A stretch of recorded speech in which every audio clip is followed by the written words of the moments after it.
আজ আপনাকে একটা গল্প শোনাচ্ছি। একদিন এক ব্যক্তি নিজের দ্বারে লিখে দিলেন, আজ আমি ভীষণ দুঃখী, আজ আমার সাথে কেউ দেখা করতে আসবেন না। কিছুক্ষণ পরে তার এক বন্ধু এলো, সে সেই লেখা পড়ল, তাও গিয়ে তার সাথে দেখা করল। সে বলল, আমি লেখাপড়া জানি না, কিন্তু আমার বন্ধুর মনের এই বেদনা, এটা আমাকে সবসময় ডাক দেয়। এরাই হলো আসল বন্ধু। কোনো কারণে আপনি যদি দুঃখ পান, কোনো সমস্যার সমাধান না বের করতে পারেন, এই সংসার থেকে আলাদা হয়ে যেতে চান, তাও এই বন্ধু আপনার সাথেই থাকবে। সমস্যার সমাধান না দিতে পারলেও আপনার সম্বল হয়ে অবশ্যই থাকবে। হয়তো আপনার দুঃখ কম করতে পারবে না, কিন্তু আশার আলো অবশ্যই দেখাবে।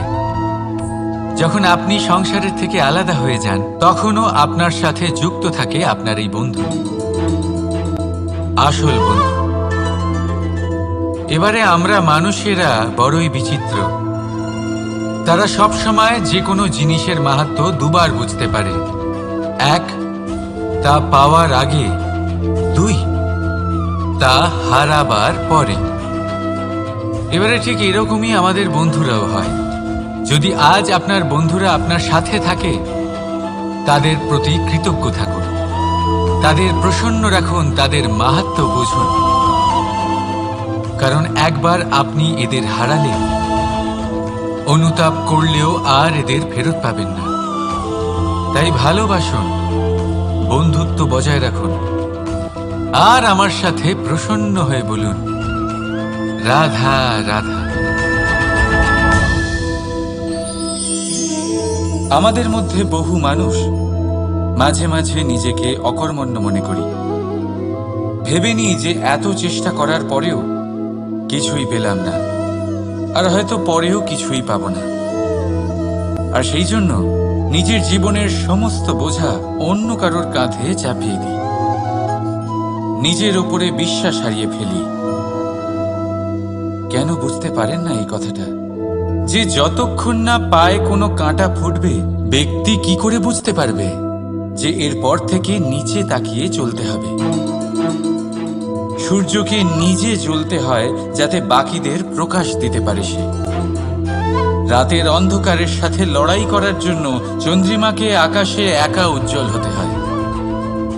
নদী নিজের যাত্রা কি করে করে, নিজের পথ কি করে নির্মাণ করে? সে পাথরের সাথে লড়াই করে তা বানায়।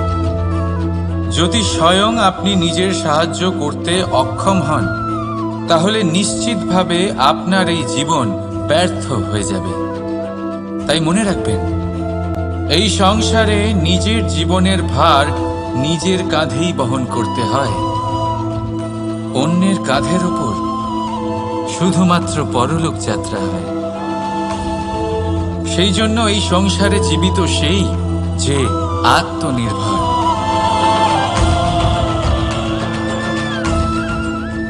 রাধা রাধা। সময়, কথায় বলে সময়ের পূর্বে কিছুই হয় না। প্রতিটা ঘটনার একটা সময় থাকে। সময়ের আগে না সূর্যোদয় হয় আর না সূর্যাস্ত হয়। সময়ের পূর্বে গাছে না ফুল ফোটে, না ফল ধরে। কিন্তু একটা কথা ভেবে দেখুন, যদি বর্ষা আসার আগে কৃষক ভূমিকে না প্রস্তুত করে, বীজ রোপণ না করে, তাহলে কি ফসল ফলবে? যদি কোনো যোদ্ধা যুদ্ধের পূর্বে নিজের অস্ত্রের ধার না দেয়, তাহলে সে যুদ্ধ কি করে লড়বে? এর মানে এটাই হলো যে সময় আপনার যখন আসার তখন অবশ্যই আসবে, কিন্তু ততক্ষণ এটাও গুরুত্বপূর্ণ যে আপনি নিজেকে তার জন্য তৈরি রাখুন। কারণ এই সুযোগ, এই কথাটা শুনতে যত ছোট, এটা আসেও ততটা কম সময়ের জন্য, তারপর চলেও যায়। এবার যদি সুযোগ আপনার হাতে আসে আর আপনি তার জন্য তৈরি না থাকেন, তাহলে আপনি সাফল্য কি করে পাবেন? তাই আপনি সঠিক সময়ের জন্য অপেক্ষা করুন, সেই সুযোগের জন্য অপেক্ষা করুন, কিন্তু ততক্ষণ নিজের চেষ্টার দ্বারা নিজেকে আরো সক্ষম করে তুলুন। কারণ সাফল্য আপনার জন্য অপেক্ষা করছে, শুধু আপনি তার জন্য তৈরি থাকুন। রাধা রাধা। কথা মানুষের পাওয়া সবচেয়ে অদ্ভুত উপহার। এই কথাই মানুষকে এই সংসারের সমস্ত প্রাণীর থেকে ভিন্ন করে তোলে, সংসারের সবচেয়ে উপরে নিয়ে যায়। এই কথার কারণেই আমরা একে অপরের সাথে ভাব আদান প্রদান করি। আমি আমার মনের ভাবনা অন্য কাউকে ব্যক্ত করতে পারি, অন্য কেউ তাদের ভাবনা আমাকে ব্যক্ত করতে পারে। এই কথাই আমাদের সবচেয়ে বড় ঢাল। এবারে দেখুন, আপনি নিশ্চয়ই লক্ষ্য করেছেন, কারোর কথা মধুর হলে লোকে তাকে ভালোবাসে, তাকে নিজের বন্ধু বানায়। সেইভাবেই যদি কারোর কথা কঠোর হয়, তাহলে লোকে তাকে ঘৃণা করে, তাকে নিজের শত্রু মনে করে।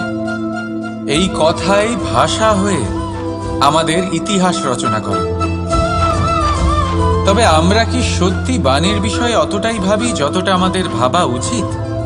ভেবে দেখুন, মানুষের কথা বলতে শিখতে কত সময় লাগে। কোনো বালক 1.5 বছর বয়সে কথা বলতে শেখে, কেউ 2 বছরে, কেউ 3। এবার দেখুন, মানুষ 1.5 বছর বয়সে কথা বলতে শিখে গেলেও তার কি বলা উচিত এটা সারা জীবনেও শিখতে পারে না। এর উপরে মনোনিবেশ করুন, এটা বোঝবার চেষ্টা করুন কি বলা উচিত। নিজের কথা শুদ্ধ করুন, নিজের কথা মধুর করুন, আর সেই মধুরতার সাথে আমার সঙ্গে বলুন, রাধা রাধা। এই লক্ষ্য আসলে কি? এই লক্ষ্য তাই যা আমরা পেতে চাই। এই সংসারে সুখী কে হয়? সুখী সেই যে তার লক্ষ্য পেয়ে গেছে। দুঃখী কে হয়? দুঃখী সেই যে তার লক্ষ্য এখনো পায়নি। এবারে প্রশ্ন এখন এটাই যে লক্ষ্য সবাই পেতে চায়, লক্ষ্য পাওয়ার জন্য সবাই প্রাণপণ চেষ্টাও করে, তাহলে সবাই তাদের লক্ষ্যে পৌঁছতে পারে না কেন? ঠিক আছে, কোথাও না কোথাও কিছু না কিছু কমতি থেকেই যায়, যাই বাধা থাক। আজকে আমি আপনাকে একটা উপায় বলবো এই লক্ষ্য পাওয়ার জন্য। একটা কাগজ নিন, তাতে একটা চিহ্ন বানান, সেটাই হবে আপনার লক্ষ্য। এবারে সেই লক্ষ্যে পৌঁছানোর একটা পথ বানান। এবারে এই যাত্রাকে ভিন্ন ভিন্ন ভাগে বিভাজন করে দিন। এবারে এটা হলো আপনার পরিকল্পনা। এবার এই পরিকল্পনা ক্রমানুসারে আপনি পালন করতে থাকুন, এটাই হবে আপনার চেষ্টা। এবার এইভাবে যদি আপনি চেষ্টা করতে থাকেন, যাই আপনার কল্পনা হোক না কেন, তা বাস্তব অবশ্যই হবে। তাহলে এই কল্পনাকে বাস্তবে রূপান্তরিত করুন। এইভাবেই নিজের পরিকল্পনা পালন করতে থাকুন। আপনার যাই কল্পনা থাকুক বা যাই লক্ষ্য থাকুক, তা বাস্তবে পরিণত হয়ে আপনার হাতে অবশ্যই আসবে। রাধা রাধা। বাবার এক মিত্র ছিলেন, বড়ই দুঃখী ছিলেন, বিপদে পড়েছিলেন। কি করবে? ব্যবসা ভালোভাবে চলছিল না, বাড়িতে শান্তি ছিল না, সমস্ত জায়গায় ক্ষতি হচ্ছিল। তাই উনি একজন জ্যোতিষীকে দেখালেন। জ্যোতিষী বললেন, আপনার যে বাড়ি আছে সেটা আপনার জন্য অশুভ, আপনার এই বাড়ি পাল্টে ফেলুন। উনি বাড়ি পাল্টে ফেললেন, তবুও ওনার সমস্যার সমাধান হলো না। তারপর একজন জ্ঞানী ব্যক্তি ওনাকে বললেন যে আপনার জামা কাপড়ের যে রং, সেটা বিপদকে আমন্ত্রণ জানাচ্ছে, এই জামা কাপড়গুলিকে পাল্টে ফেলুন। উনি সেগুলো পাল্টে ফেললেন, তাও সমস্যার সমাধান হলো না। আবার একজন জ্ঞানী ব্যক্তি বললেন যে আপনার আশেপাশে যে মানুষজন রয়েছে, তারা এটা চায় না যে আপনি সফল হন, তারা আপনার ক্ষতি চায়, তাদের সাথে সমস্ত সম্পর্ক ভেঙে ফেলুন। তো উনি সম্পর্ক ভেঙে ফেললেন, কিন্তু তাতেও ওনার জীবনে কোনো পরিবর্তন এলো না। তার মানে তিনি বাড়ি পাল্টালেন, জামা কাপড় পাল্টালেন, সম্পর্ক পাল্টালেন, যেটা পাল্টালেন না তা হলো স্বভাব। এই যে স্বভাব, এটা অত্যন্ত গুরুত্বপূর্ণ। এই স্বভাবই আপনার ব্যক্তিত্ব তৈরি করে। তাই নিজের স্বভাব শুধরে ফেলুন, তাতে ভালো পরিবর্তন আনুন, সব কিছু ভালোই হবে। রাধা রাধা। ক্রোধ। লোকে বলে যে এই ক্রোধ পাপেরই মূল, কিন্তু সত্যি কি এই ক্রোধ পাপের মূল? একটু ভেবে দেখুন, এই ক্রোধ বাস্তবে আসলে কি? এই ক্রোধ একটা অনুভূতি যা আপনার মধ্যে হঠাৎই অসীমিত তেজ সঞ্চালন করে। এবারে আমি আপনাকে কিছু উদাহরণ দিচ্ছি যাতে আপনি বুঝতে পারেন যে ক্রোধ আপনার জন্য ভালো কি না। যদি কারোর সাথে অন্যায় হয় আর এটা দেখে আপনার ক্রোধ হয়, আর এই ক্রোধ আপনাকে তার সাহায্য করতে প্রেরণা যোগায়, তাহলে এই ক্রোধ অবশ্যই ভালো। যদি কোথাও আপনি দেখেন যে কোনো নারীর উপরে অত্যাচার হচ্ছে আর সেটা দেখে আপনার ক্রোধ হয়, আর এই ক্রোধ আপনাকে তার সাহায্য করতে সাহস যোগায়, তাহলে এই ক্রোধ অবশ্যই ভালো। যদি এই সংসারে কোথাও আপনি কোনো অনৈতিক কাজ বা ছলনা দেখেন আর আপনার তাতে ক্রোধ না হয়, কিছুই অনুভব করেন না, তাহলে এটা কাপুরুষতা। তার মানে এটাই যে আপনি আপনার মনুষ্যত্ব হারিয়ে ফেলেছেন। তাই এটা বোঝার চেষ্টা করুন, আপনার ক্রোধের তেজের ব্যবহারের ওপরে নির্ভরশীল হলো এই ক্রোধ আপনার জন্য পাপের সমান, নাকি এই ক্রোধ আপনার জন্য পুণ্যের স্থাপক। রাধা রাধা। মোহ। শাস্ত্রে লেখা আছে যে মোহ শুধু সেই ব্যক্তিকেই নয়, বরং সেই আরেক ব্যক্তিকেও বিনাশ করে দেয় যার ওপরে সেই মোহ আছে। এবারে লোকে কি করেন, এই শাস্ত্রে লেখা কথাগুলি শুধু শাব্দিক অর্থে নেন। এই মোহ, দেখুন, এটা শুভ হতে পারে, শুধু এর রূপ ভিন্ন ভিন্ন হয়। এটা ভালো করে বুঝতে হবে। এবারে মোহ যদি কোনো বস্তুর উপরে থাকে তাহলে তা লালসা হয়ে যায়। মোহ কোনো বিশেষ ব্যক্তির উপরে হয়ে গেলে তা প্রেম নয়, আকর্ষণ হয়ে যায়। মোহ কোনো চাহিদার উপরে হয়ে গেলে তা বাসনা হয়ে যায়। মোহ বিজয়ের উপরে হয়ে গেলে তা কুণ্ঠা হয়ে যায়। মোহ নিজের সংস্কৃতির উপরে হলে আপনাকে সংস্কৃতির রক্ষক বানায়। যদি এই মোহ নিজের গুণের উপরে হয় তাহলে সেই শিল্প দ্বারা আপনি এই সংসারে অদ্ভুত সব কাজ করতে পারবেন। এবারে এটা আপনার উপরে নির্ভরশীল যে এই মোহকে আপনি সৃজনের আধার বানাতে চাইবেন নাকি বিনাশের অস্ত্র বানাতে চাইবেন। ভেবে দেখুন, সিদ্ধান্ত আপনার।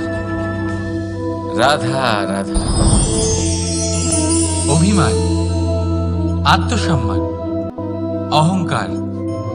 দেখতে গেলে এই তিনটি শব্দ ভিন্ন ভিন্ন, কিন্তু এর মূল আধার একই, আত্মসম্মান। এবার যদি কথা বলি আপনার শরীরের, আপনার সংস্কৃতির, আপনার সম্পর্কে, তাহলে অভিমান থাকা স্বাভাবিক। এবার যদি কথা বলি আপনার ব্যক্তিত্ব নিয়ে, আপনার আদর্শ নিয়ে, আপনার বিচারধারা নিয়ে, তাহলে আত্মসম্মান হলো একটা গুণ। যদি এইভাবে বলা হয় যে আমি এই কার্য কারোর সাহায্য ছাড়া, সহযোগিতা ছাড়াও করতে পারি, তাহলে এটা আত্মসম্মান, আর এটা সঠিক। যদি এভাবে বলা হয় যে আমি এই কার্য কারোর সাহায্য ছাড়াই বা কারোর সহযোগিতা ছাড়াই করে ফেলেছি, তাহলে এটা অভিমান, এটাও সঠিক। কিন্তু এই কার্য শুধুমাত্র আমিই করতে পারি আর কেউ নয়, এটা অহংকার। তাহলে এই শব্দ এবং তার অর্থ বোঝার চেষ্টা করুন। জীবন ধারণের এক নতুন পথ খুঁজে পাবে। রাধা রাধা। সংসারে প্রত্যেক ব্যক্তি কোনো না কোনো রূপে ঈশ্বরকে মানে। কেউ মূর্তি রূপে, তো কেউ তত্ত্ব রূপে, কেউ ভাবনা রূপে, আবার কেউ স্বভাব রূপে। কেউ নিজের মধ্যে পরমাত্মা খোঁজে, আবার কেউ অন্যের মধ্যে। কারোর কাছে জ্ঞানই পরমাত্মা। সংসারে প্রত্যেক মানুষই কোনো না কোনো রূপে তার ঈশ্বরকে পেয়েই যায়। কিন্তু একটা কথা বলবো, ঈশ্বর প্রথমেই নিজের একটা স্বরূপ পৃথিবীতে আপনার কাছে পাঠিয়ে দিয়েছেন। সেই স্বরূপ হল আপনার মাতা, আপনার মা। সেই মা যিনি আপনাকে জন্ম দিয়েছেন, আপনাকে বাঁচতে শিখিয়েছেন, আপনাকে সংস্কার দিয়েছেন।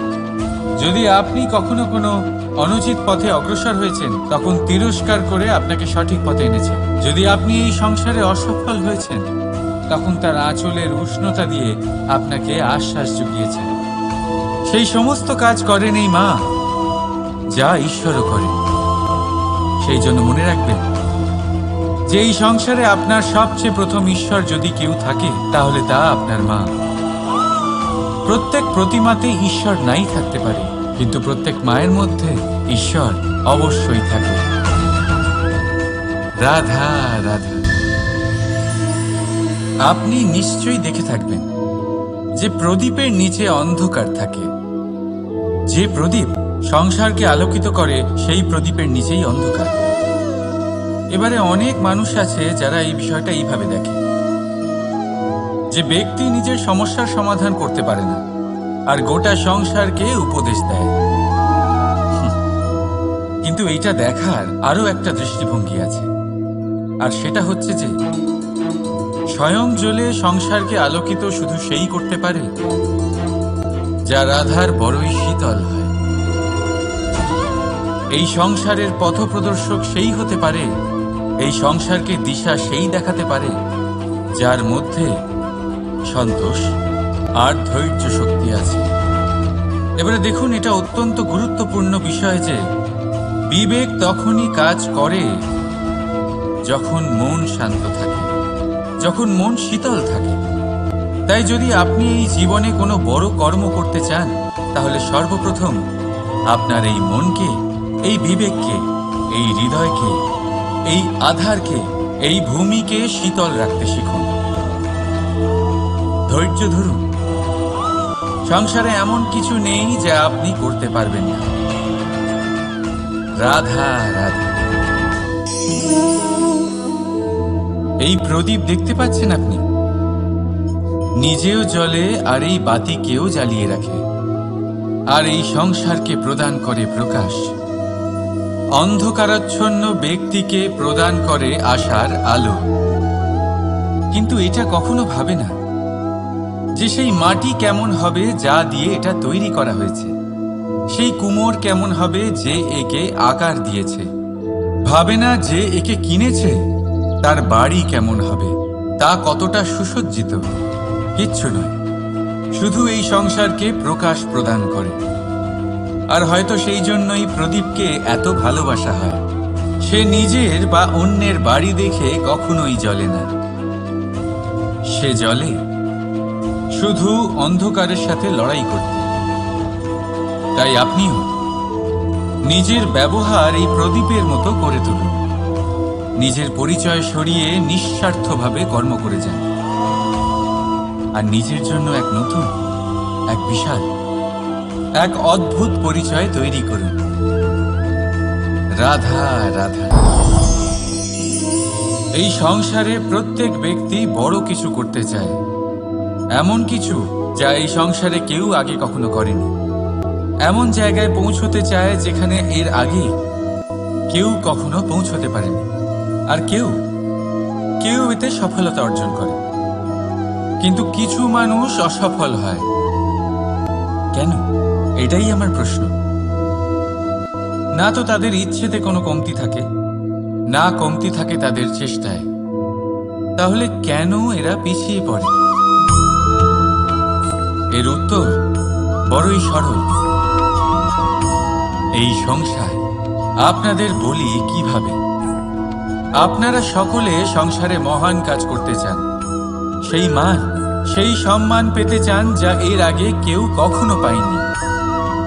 কিন্তু আপনার সমস্যা এটাও যে এই কাজে সংসার আপনার সাথে থাকছে না। বড় বড়ই অদ্ভুত ব্যাপার। দেখুন, ভুলে যান গোটা সংসারকে, জীবনে একা একা এগিয়ে চলুন। গঙ্গোত্রী থেকে যখন একটি জলের ফোঁটা বেরোয়, তখন সেটা শুধু এক বিন্দু জল। তারপরে যখন সে তার যাত্রা শুরু করে, অন্য জলের ফোঁটার সাথে মিশে তখন সে স্রোতে পরিণত হয়, গঙ্গাতে পরিণত হয়। যদি আপনি জীবনে এগোতে চান, তাহলে একলা এগোতে শিখুন, নির্ভীক হয়ে, সাহসের সাথে, ধনাত্মক চিন্তা নিয়ে জীবনে এগিয়ে চলুন, একা এগিয়ে চলুন। আর দেখবেন, সেই মান, সেই সম্মান আপনার জন্যই অপেক্ষা করে আছে। রাধা রাধা। কর্ম। মানুষ সর্বদা কর্ম করতে থাকে, আর এই কর্মের জন্যই সে মান, সম্মান, ধন, প্রতিষ্ঠা লাভ করে। এবার মানুষ সবসময় চেষ্টা করে যাতে সে ভালো কর্ম করে যায়। তাহলে আপনাকে বলি, শুধু ভালো কর্ম করাই আবশ্যক নয়, তার থেকে বেশি জরুরি হলো এই খারাপ কর্মকে বোঝা আর তার থেকে দূরে থাকা। কারণ যখনই আপনি কোনো সঠিক কাজ করেন বা ভালো কাজ করেন, কেউ তা মনে রাখে না। কিন্তু এই সংসারে বিষয়টা হলো এরকম, আপনি একটা খারাপ কর্ম করুন আর সেটা সবার মনে থাকে। এই খারাপ কর্ম কাজলের এক কৌটোর মতো হয়। আপনি যতই চেষ্টা করুন বাঁচিয়ে ব্যবহার করার, কিন্তু এই কালিমা কোথাও না কোথাও অবশ্যই লেগে থাকে। সেই জন্য জীবনে ভালো কর্ম অবশ্যই করুন, কিন্তু তার থেকেও বেশি জরুরি হলো এই খারাপ কর্মের থেকে দূরত্ব বজায় রাখা। আর এটা অবশ্যই করবে। রাধা রাধা। সংসারে সমস্ত জায়গায় এই ব্যবসা চলতে থাকে। কিছু পাওয়ার জন্য কিছু দিতে হয়, লাভের জন্য কিছু বিনিয়োগ করতে হয়। যদি কারোর অনুভূতি জানতে হয়, তাহলে নিজের অনুভূতিকে ব্যয় করতেই হবে। এবার দেখুন না, কারোর আসল চেহারা যদি জানতে হয়, তাকে স্বাধীনতা দিয়ে দেখুন। যদি কারোর মনের শুদ্ধতা জানতে হয়, তাহলে তাকে ঋণ দিন। যদি কারোর গুণ জানতে হয়, তাহলে তার সাথে একসঙ্গে বসে ভোজন করুন। যদি কারোর ধৈর্যের পরীক্ষা নিতে হয়, তাহলে তাকে তার প্রিয় কাজ করতে বারণ করে দেখুন। যদি কারোর ভালো দিক জানতে হয়, তাহলে তার থেকে পরামর্শ নিয়ে দেখুন। এক অনুভূতির বদলে অন্য এক অনুভূতি বিনিময় করতে হয়। কিন্তু এই সংসারে একটাই এমন অনুভূতি আছে, যেটা দেখার জন্য, যেটা পাওয়ার জন্য আপনাকেও ঠিক সেই অনুভূতিটাই দিতে হবে। আর সেটা হলো প্রেম। যদি কারোর ভালোবাসা দেখতে হয়, তাহলে তাকে নিঃস্বার্থ ভালোবাসা দিন। যদি কারোর থেকে ভালোবাসা পেতে চান, তাহলে তাকে নিঃস্বার্থ পরিশুদ্ধ ভালোবাসা দিন। রাধা রাধা। কথায় আছে, সময়ের পূর্বে আর ভাগ্যের বেশি কেউ কিছুই পায় না। এবার এর মানে কি এটাই যে আপনি শুধুমাত্র সময়ের অপেক্ষা করবেন, সবকিছু নিজের ভাগ্যের ওপর আর কপালের ওপরে ছেড়ে দেবেন, নিজে কিছুই করবেন না? যদি আপনি এরকম করেন, তাহলে আপনি একটা বস্তু অবশ্যই পাবেন: নিরাশা, অসফলতা। এবারে আপনি বলবেন, যদি সবকিছুই ভাগ্য আর সময়ের ওপরে নির্ভরশীল হয়, তাহলে আমরা কি বা করতে পারি? করতে পারেন চেষ্টা, পরিশ্রম। এই চেষ্টাই আপনার জীবনে সেই সময়কে আপনার কাছে টেনে নিয়ে আসে, সেই সময়ে যার অপেক্ষা আপনি করছেন। আর এই ভাগ্য তার সামনেই নত হয় যে সর্বদা পরিশ্রম করতে থাকে। রাধা রাধা। এই পদ্ম ফুল দেখতে পাচ্ছেন? এর অভ্যেস হলো জলস্তরের ওপরে ভাসা। সেই জন্য জলাশয়ের জলস্তর যখন বৃদ্ধি পায়, এই যে ফুলের কাণ্ড দেখছেন সেটাও বাড়তে থাকে, যাতে এই ফুল জলস্তরের ওপরে থাকে। কিন্তু যখন সেই জলাশয়ে জলস্তর নামতে থাকে, সেই কাণ্ড নিজেকে ছোট করতে পারে না, আর এই ফুল নিজের ভারে নিজেই ভেঙে পড়ে। এবার এটা আমাদের সাথেও হয়।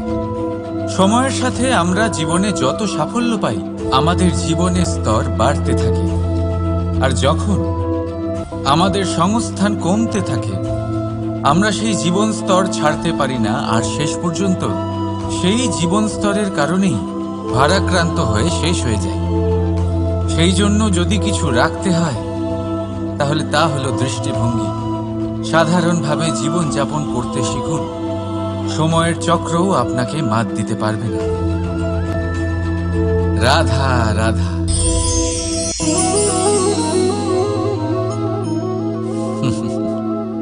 সময়, এই সময় না কোনো ব্যক্তি, না জীব, না বস্তু, তাও সময় জীবিত থাকে।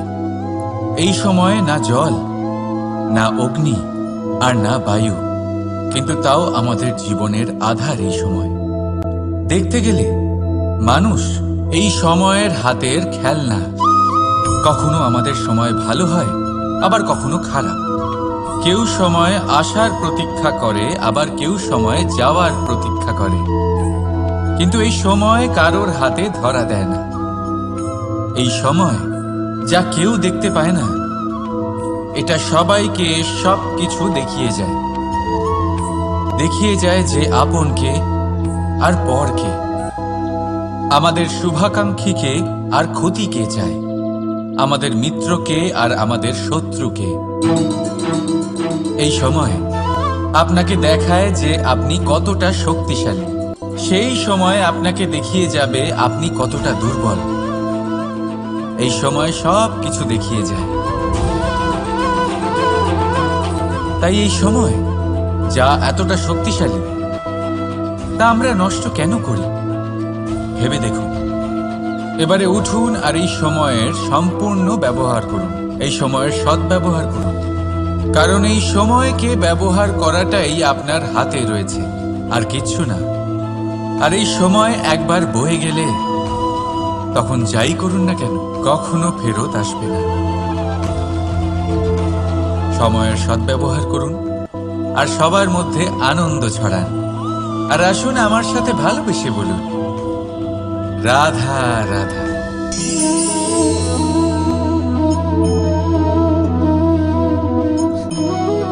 এই জল দেখতে পাচ্ছেন আপনি? এটা ঘোলা জল। এতে ময়লা মিশে আছে। কিন্তু যদি আপনি এটা কিছুক্ষণ এমনি ফেলে রাখেন, তাহলে দেখবেন এই ময়লা আপনা থেকেই নিচে থিতিয়ে পড়বে। কিন্তু এই পাত্রটা নাড়াতে থাকলে এমনটা হবে না। শান্ত ছেড়ে দেবেন, তবেই এই ময়লা নিজেই নিচে চলে যাবে। ঠিক সেইভাবেই যখন আমাদের জীবনে কোনো সমস্যা আসে, কোনো অশান্তির সৃষ্টি হয়, তখন উত্তেজিত হয়ে পড়লে, নিজের সংযম হারিয়ে ফেললে আমরা এর সমাধান পাব না। শান্ত থাকলে তখনই সমস্যার সমাধান পাব। তাই মনে রাখবেন, ধৈর্য আর সংযম দ্বারা শান্ত মনে বিচার করলে যত বড়ই সমস্যা হোক না কেন, তার সমাধান আপনি অবশ্যই পাবেন।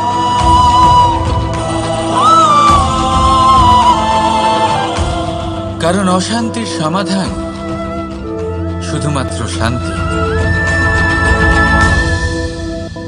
রাধা রাধা। প্রজাপতি আকাশে উড়ে বেড়ায়, সে সুন্দর ফুলের রস আস্বাদন করে, উন্মুক্ত উড়ে বেড়ায়। কিন্তু তারও বিপদ কম কিছু নেই। যেমন হলো পতঙ্গ, জন্তু এই প্রজাপতিকে নিজের আহার করে নেয়। তাকে এদের থেকে সাবধানে থাকতে হয়। সত্য হলো এটাই যে এই প্রজাপতি ততদিনই সুরক্ষিত থাকে যতদিন এদের পাখনা বৃদ্ধি পায় না। যখন এরা এদের খোলসের মধ্যে থাকে, যখন না কারো দৃষ্টি এদের ওপর পড়ে আর না কোনো শত্রু এদের আঘাত করতে পারে, কিন্তু তখন তারা বন্ধ থাকে, অবিচল নিশ্চল থাকে। এই সুন্দর সংসার দেখার জন্য, এই সুন্দর আকাশ পাওয়ার জন্য তাকে তার সুরক্ষা ক্ষেত্র থেকে বাইরে বেরিয়ে আসতেই হয়। আর এটাই জীবনের নিয়ম। মানুষের সাথেও ঠিক এরকমই হয়। যদি মানুষ বিশ্রাম আর সুরক্ষা এদের বন্ধন থেকে না বেরোয়, তাহলে সে জীবিত অবশ্যই থাকবে, কিন্তু জীবন ধারণ করতে পারবে না। কারণ যদি জীবনে বড় কিছু করতে হয়, বড় কোনো কিছু পেতে হয়, সাফল্যের শিখর অবধি পৌঁছতে হয়, তাহলে সর্বপ্রথম আপনাকে নিজের সুরক্ষা ক্ষেত্র থেকে বেরিয়ে আসতেই হবে। এই আরামকে ত্যাগ করতেই হবে। তবেই আপনি সফল হতে পারবেন, তবেই আপনি এই প্রজাপতির মতো আকাশে উড়ে বেড়াতে পারবেন। রাধা রাধা।